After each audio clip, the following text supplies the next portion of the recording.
This is the Scorecard, where you score the latest sports news and in-depth views. I'm Anton Roxas. On the Scorecard tonight, 20 teams started their 2024-2025 season on day 2 of the NBA's tip-off week.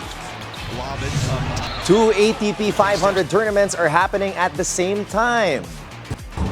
6,000 women and girls spend Sunday running for empowerment at UP Diliman. All that and more on the Scorecard tonight, the 24th of October. Now, here's our roundup. In the NBA, Ja Morant returned to lead the Memphis Grizzlies to a 126-124 victory over the Utah Jazz. Morant scored 22 points, dished 10 assists, and pulled down 5 rebounds. Santi Aldama led Memphis with 27 points, and Desmond Bane added 24. Lauri Markkanen had 35 points and took down 9 rebounds for Utah. Despite trailing by 17 in the first half, Utah tied the game in the fourth quarter. Memphis ultimately won with key plays from Aldama. The Jazz's 16 turnovers led to 22 Memphis points. Taylor Hendricks and Markkanen's efforts in the fourth weren't enough to secure a win. In today's closest contest, despite a strong comeback, the Los Angeles Clippers fell to the Phoenix Suns in overtime 116-113 in their season opener at the Intuit Dome. The Clippers rallied from a 14-point deficit to take a 10-point lead in the fourth quarter, but Kevin Durant's heroics forced overtime. James Harden had a chance to tie the game in overtime but missed a crucial free throw, and Grayson Allen's steal sealed the win for the Suns. The most emotional part of today is the heartfelt tribute from the Miami Heat for Pat Riley received as they dedicated their home court to him, now named Pat Riley Court. Speaking to a crowd of 20,000, Riley's emotional closing remarks were directed at his wife, Chris. Former players like Dwayne Wade and Goran Dragic attended the ceremony. Riley, who joined the team in 1995, promoted Eric Spoelstra when he gave up coaching 17 years ago. Phil Amspo is the first Asian-American NBA coach. Sadly, the Heat fell hard to the Orlando Magic 97-116 to start the season. After yesterday's opening doubleheader, 20 squads saw action today, including the New Orleans Pelicans, who missed center Zion Williamson to illness, but still beat the Chicago Bulls 123-111. The global circuit of men's professional tennis season is nearing its exciting conclusion as top players vie for spots at the NITO ATP Finals in Turin in November. This week, key ATP 500 events in Basel and Vienna offer valuable points. 2 upsets caught our eye. First, in Switzerland, Belgian David Goffin staged an incredible comeback, saving 3 match points in the decisive tiebreak to eliminate French 5th seed Hugo Humbert and reach the Basel quarterfinals. Trailing 6-4 and then 7-6, Goffin won the tiebreak 9-7, securing a 3-6, 6-1, 7-6 victory to reach the quarterfinals of the ATP 500 event. Meanwhile, in Vienna, in an exhilarating second-round match at the Erste Bank Open, Italian Matteo Berrettini triumphed over American 5th seed Francis Tiafoe in a dramatic 3-hour contest, winning 6-3, 6-7, 6-3. Tiafoe, despite a brief timeout for a physio visit, kept the match intense, even throwing his racket in frustration. Berrettini's 52 winners and 39 unforced errors outshone Tiafoe's 26 winners and 20 unforced errors and takes him to the quarterfinals of this ATP 500 event. Number 2 seed Daniil Medvedev withdrew from the Vienna Open, ostensibly because of a shoulder injury. He is currently at number 5 at the ATP rankings. In Major League Baseball, the World Series is still this weekend, and the New York Yankees second baseman Gleyber Torres has been crucial for the Yankees postseason. With a .821 on-base plus slugging stat, with a home run, a double, and 6 walks in the American League Division Series and AL Championship Series, Now he's focused on helping the Yankees win their first World Series in 15 years. But the 27-year-old will be entering free agency this winter for the first time in his career. The Atlanta Braves appear to be interested as injuries and poor performances from their stars have thwarted the team's World Series hopes. Is Torres the perfect fit with his versatility in both middle infield spots? We'll see how that goes after the World Series. This afternoon, the NCAA announced that the games, Arellano versus Mapua and San Sebastian versus San Beda, scheduled for tomorrow, will be rescheduled due to severe tropical storm Christine. And that's our roundup for tonight, the 24th of October. When we return, UP Diliman turned baby pink last Sunday, and the Scorecard correspondent Erica Christensen will tell us why. So watch out for that right here on the Scorecard.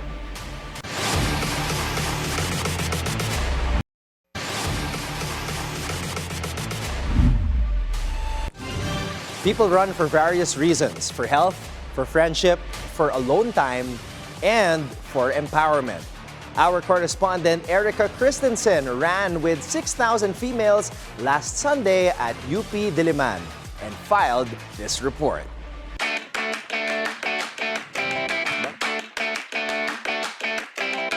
Today, the streets of UP Diliman are filled with a whole lot of pink as thousands of women laced up for the annual Women's Race Philippines, a highly anticipated event happening every year that aims to inspire, to motivate, and of course empower women from all walks of life through running. Participants can choose between a 1 kilometer, a 5 kilometer, and a 10 kilometer race. From first-timers to seasoned pros, this whole event is filled with fun, fitness, and of course finishing that race with a smile. Founded by former athlete and mom of 3 Nicole de la Cruz, this event isn't just about clocking in those miles. It's about empowering all types of women by celebrating our strength and perseverance. Nicole, a passionate advocate for health and wellness, started this race in 2023 with a simple but powerful goal: to encourage more women to embrace running as a way to stay fit and have fun.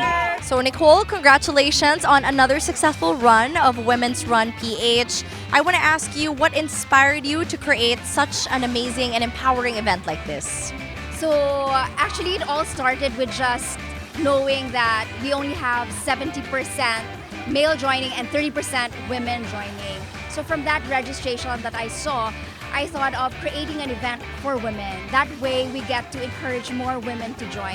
So the design of all of the events, the elements of the events, it's really dedicated for women. And I think you mentioned earlier that this is your second run from the first run that you organized last year with over 1,700 participants. Now it's up to 6,000 participants. That's crazy. So maybe you can tell us how this has grown through the months. That's right. So we started off with 1,700 runners, female runners last year. And for me to keep on growing the number of women to join, I created free training runs for women. That way they get to keep on moving all throughout the year. So it just doesn't end in one run, but it needs to continue all throughout the year. So with that, I was able to raise 6,000 women, not raise, but I was able to have women participating in this event, 6,000. Each year I want to, have more different elements to, hype them up and make them feel more excited to join. And what is the overall goal of Women's Run PH? You know what's nice about creating a women community, because I was able to create a platform for women. So we have this Facebook community of women where they get to connect with each other, they get to talk about women's health or things that they get to inspire each other. The more women post about their journey, the more they post about the experience, the more we are actually inspiring and motivating people to join. So just a simple video or a post it already has a ripple effect. So just one person, and then it gets to inspire another. So it only takes one person to inspire one, but it takes a lot of people to see it, and then you get to inspire more. So actually, it's just a collective effort of everyone who's believing in the mission and the vision of what we're doing. So I'm really proud that we have this community of women who believes in this advocacy that we have. So now I am together with a 10-kilometer finisher, si Noreen. Hi Noreen, welcome to the Scorecard DNC. Are you a regular runner or first-timer mo ba? Hindi po. Pang third time ko na po ito sa fun run. All 10K din? Hindi po. Pangalawa ko po ito sa 10 kilometer. Okay. And usually, ano yung ginagawa mo to prepare for a run like this? Okay. Ang ginagawa po namin before, mga 1 week before, magre-run po kami ng mga 10 kilometers po. And then, mga few days before the run itself, pahinga na po yun. Tapos, kain po ng sapat and matulog din po ng sapat. Ayun po. But this year, the Women's Run PH took on an even more meaningful dimension. Partnering up with the PGH Cancer Institute, the event also welcomed cancer survivors who showed up in force, proving that strength knows no limits. These inspiring individuals even completed the race, demonstrating that the fight isn't just about survival, it's about thriving too. So the organizations that I've partnered with right today, this event, we're partnered with PGH Cancer Survivor and Under Treatment. So these are women who are undergoing treatment, right, for cancer, and we're creating a platform for them. I'm not creating a platform, but we are actually raising awareness of their organization, getting heard of what their organization do, and then at the same time we're also providing them, a hope when they get to cross the finish line. I mean, you get to hear their stories. It's amazing. So how much more we're providing them the opportunity to cross that finish line, the sense of empowered when they cross. It's the hope that they're actually looking forward to. So kasama ko naman ngayon si Nanay Tessie, isang 10K finisher who is 65 years old, by the way. Kamusta naman, Nanay Tessie? Congratulations, by the way. Happy naman. Masaya. Ganda-ganda naman ang medal mo. Oo nga. Okay, so what motivated you to join today's race, Nanay Tessie? Kasi gusto ko lang ma-exercise, di ba? Ang mga Kasi actually, prati ako dito. Bago ito, fun run ito, nag-exercise na ako dito. Hindi na, Bilang cancer survivors, happy pa rin ako kasi sa nakilala namin itong mga fun run, pang-apat na beses ko na ito sumali. So, pang-apat na beses nyo na po, Nanay Tessie, and lahat po ba yon is 10K na rin? Hindi, mga 5 lang. 5 kilometers. Ngayon ko lang ginawa yung 10K. And kamusta naman yung pakiramdam nyo na nakatapos kayo ng 10K? Hindi naman masakit sa katawan kasi nasanay din naman ako sa fun run. Kaya, yun. Ngayon, happy ako kasi kahit sa cancer survivors kami, nakakasali pa rin kami sa mga ganito. At least nakilala namin, masaya kami kasi nakilala namin itong fun run at saka taon-taon sumasali kami. Simula nung pandemic, umiikot ako talaga dito. Tama po yan, Nanay Tessie. And ano po yung usually pine-prepare nyo po bago tumakbo sa isang fun run na ganito? Pahinga, tsaka exercise lang talaga parati. Wala namang kumain ka ng maayos na gulay, tsaka inom ng gatas, tapos anlin. Tama po.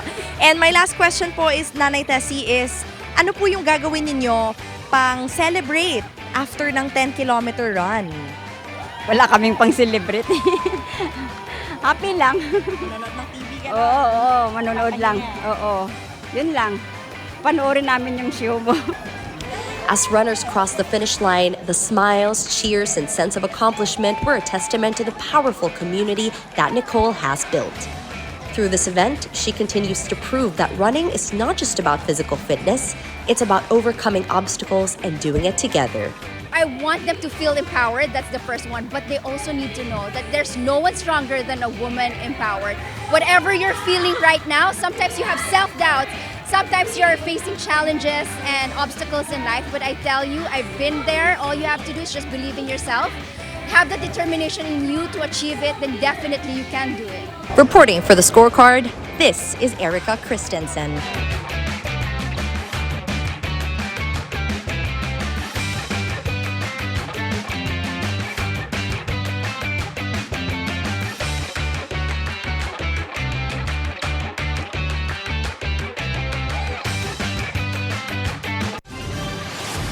When the scorecard returns, be sure to keep your eyes on the prize.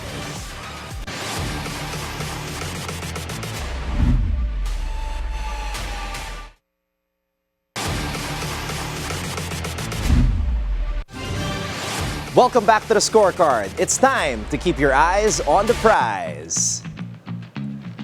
We'll break down the upcoming matchups to deliver key insights that might just give you the edge that you need to stay ahead of the game. As we break down an exciting matchup in the NBA regular season tomorrow. Get ready for a thrilling clash as the Boston Celtics take on the Washington Wizards at Capital One Arena at 7 a.m. Philippine time.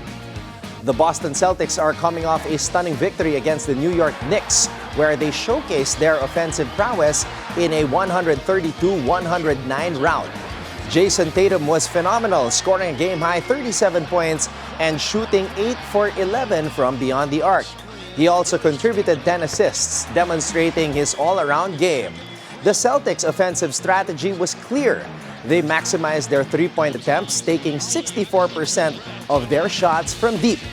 Their ability to stretch the floor will be a crucial factor against the Wizards. Their defensive adaptability was on display as well, utilizing Drew Holiday to effectively guard New York's Karl Anthony Towns, showcasing their versatility on both ends of the floor. Meanwhile, the Washington Wizards will be looking to bounce back after facing a tough challenge this season. While they may not have had the same explosive start, the Wizards are eager to establish their rhythm.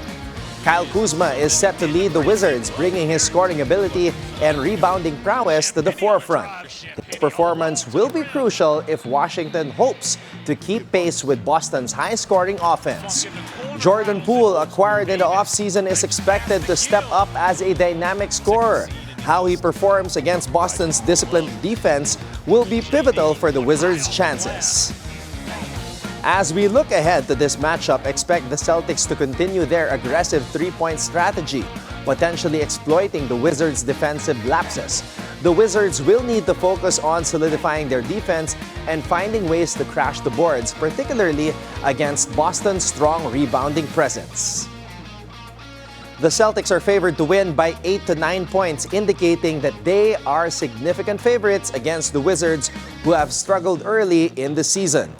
With Boston's offensive firepower and recent performances, many are anticipating a commanding victory.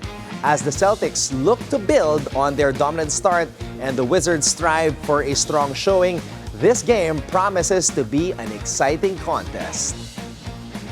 Another explosive matchup between the Oklahoma City Thunder and the Denver Nuggets is on hand. Friday, October 25, 10 a.m. at Ball Arena in Denver, Colorado. The Denver Nuggets are eager to start their season strong after an uneven preseason. They'll be going up against the Oklahoma City Thunder, a team dealing with key injuries but still bringing solid talent on the court. OKC is coming off a hard-fought 104-99 preseason win over the Atlanta Hawks. However, the victory came at a cost. Isaiah Hartenstein is out with a left-hand fracture, sidelining him for 5 to 6 weeks. And Jalen Williams suffered an ankle sprain. Both are set to miss the season opener, meaning Cason Wallace and Ousmane Dieng will need to step up. Chet Holmgren continues to impress, dominating the paint with key alley-oops and effective cuts. OKC's ability to draw fouls, as seen in their preseason finale, could be a decisive factor. The Nuggets are heading into this matchup after a 132-126 win over the Timberwolves, where Julian Strawther shined with 33 points. Denver's preseason struggles, including a winless streak until their final game, may raise some concerns. But with Nikola Jokic, Jamal Murray, and Aaron Gordon healthy, the Nuggets are expected to be in top form. Jokic, the reigning MVP, is the heart of this Denver squad. And with their full roster now active, the Nuggets are the clear favorites to start the season with a bang. The Nuggets are favored to win by 6.5 points, making the Thunder the underdogs in this matchup. These odds reflect the current expectations based on both teams' recent performances and roster conditions. So don't miss this thrilling game. Before we go, think on this. From Abby Wambach, the phenomenal football striker who has no FIFA Ballon d'Or because the award was exclusive for men until 2018. Abby Wambach said, "You never know if you can actually do something against all odds until you actually do it." Please continue helping those who need assistance in the wake of severe tropical storm Christine. You may send your donations through the Tanging Yaman Foundation.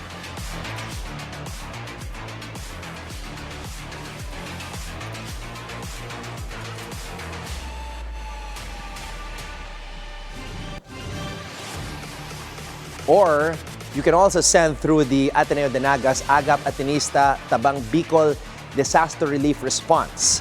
The bank accounts of Tanging Yaman and Ateneo de Naga are on your screens.